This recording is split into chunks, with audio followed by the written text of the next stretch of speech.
নমস্কার বন্ধুরা, আমি শিল্পা আবারও চলে এসেছি আপনাদের সাথে একটু আড্ডা মারতে। এদিকে আমার বড় আমাকে একটু বাঁধাকপি কেটে দিয়ে সাহায্য করছে। আমি আজকে বানাবো মোমো। কোনোদিনও ভেবেছিলাম বাড়িতে আমি একদিন মোমো বানাবো। যাই হোক, গরম জল দিয়ে আমি অল্প করে ময়দা নিয়ে এইভাবে মাখিয়ে নিচ্ছি। যেভাবে লুচি করে এইভাবেই আমি ময়দাটাকে মাখিয়ে নিয়েছি ভালো করে। মাখানোর পরে ময়দাটাতে একটুখানি তেল দিয়ে ভালো করে কাটাতে লাগিয়ে দিয়েছি। এইভাবে বেশ কিছুক্ষণ চাপা দিয়ে রেখে দেব।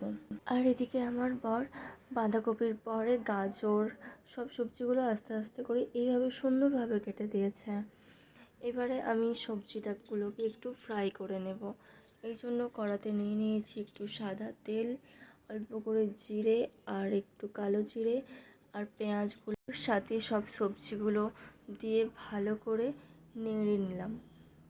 বেশ কিছুক্ষণ নেড়ে নেওয়ার পরে পরিমাণ মতো নুন দিয়ে আরও একটু ভালো করে নেড়ে নিলাম সবজিগুলোকে। এই দেখুন আমার সবজি পুরোটা রেডি হয়ে গেছে। এবারে আমি বানিয়ে নেব মোমো। চাপা দিয়ে রাখা ময়দাটাকে এবারে আমি গোল গোল করে লিচি কেটে নেব। আমি লিচি কাটলে কোনোদিনও আমার সমান হয় না, সব কম বেশি বড় ছোট হয়ে যায়। এবারে আমি লুচির মতন করে বেলে নেব।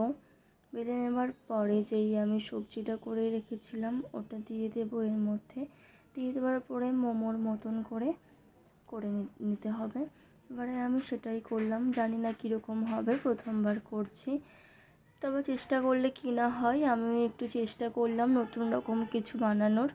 এইভাবে করে নেবার পরে ফাইনাল লুক এসেছে আমার মোমোর এটা।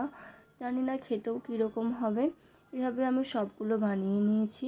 বানিয়ে নেবার পরেতে আমি এদিকে গ্যাসেতে জল গরম করতে দিয়েছি। আমার কাছে মোমোর স্টিমার নেই, যার কারণে আমি এতে করেই বানিয়ে নিলাম মোমোগুলো। ফাইনালি রেডি হয়ে গেছে মোমো। কেমন হয়েছে একটু জানিও ভাই।